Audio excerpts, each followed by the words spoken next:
Бисмиллахи рахмани рахим, вассалату вассаляму аля расулиллах, ва аля алихи ва сахбихи аджмаин. Амма ба'д. Дорогие зрители, мы продолжаем наши уроки. И сегодняшняя наша тема – второй аят суры Аль-Фатиха. Второй аят суры Аль-Фатиха. Альхамду лиллахи раббил аламин. Обратите внимание, еще раз повторю. Альхамду лиллахи раббил аламин. Постараемся, как в прошлый раз, как мы разбирали с вами первый аят суры Аль-Фатиха, бисмиллахи рахмани рахим, таким же образом разбирать второй аят суры Аль-Фатиха. Обратите внимание, пожалуйста, мы начинаем Аль-Хамду.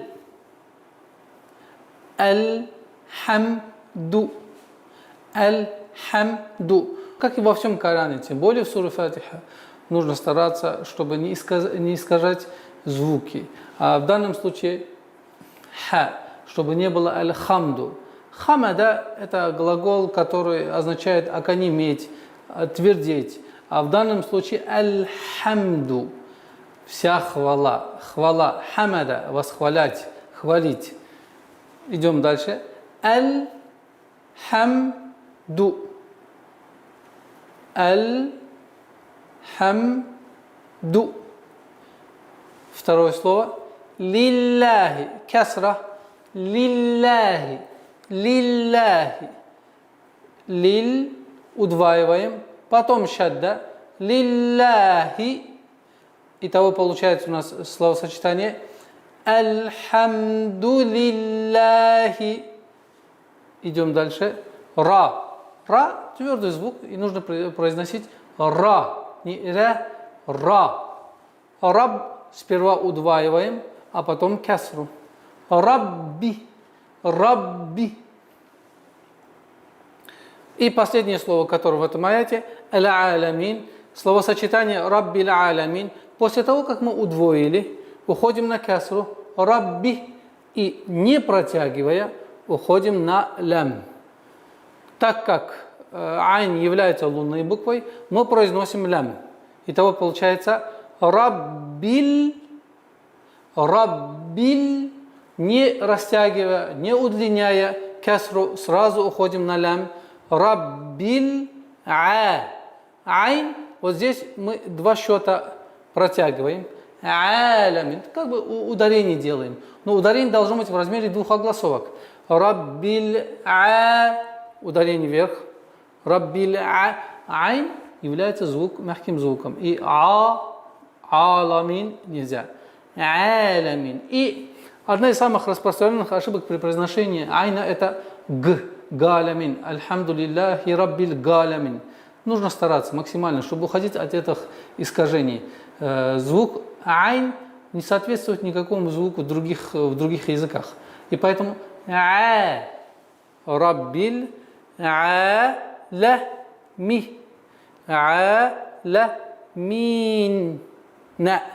При остановке последняя огласовка аннулируется, переходит в сукун. А растягивание, долгота касры будет соответствовать так, как мы растягивали с вами бисмиллахир рахманир рахим. Два счета. И поэтому у нас будет два счета.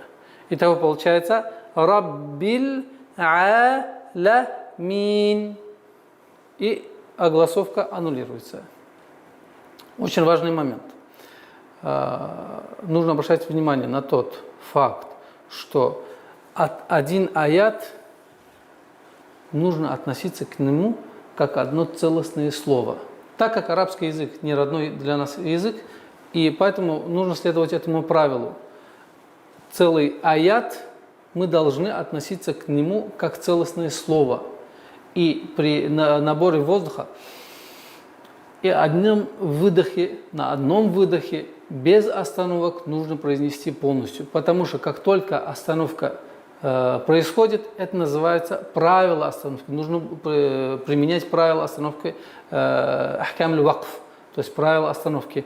А так как, например, альхамду лиллахи раббил аламин, это ошибка.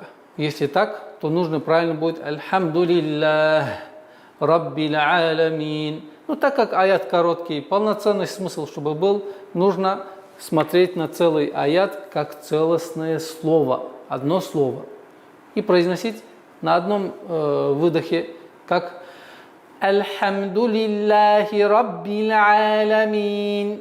Так как Всевышний Аллах не спаслал Коран на арабском языке, нам следует достойнейшим образом обращать внимание на правильное произношение звуков, так как искажение этих звуков очень сильно влияет на искажение смысла. А автоматически меняется смысл произношения, меняется смысл отношений к Корану, меняется смысл применения суры Аль-Фатиха в повседневной жизни. Иншаллах, я надеюсь, что вы сможете практиковаться правильное произношение. И на этом мы с вами прощаемся. До новых встреч. Ассаламу алейкум ва рахматуллахи ва баракатух.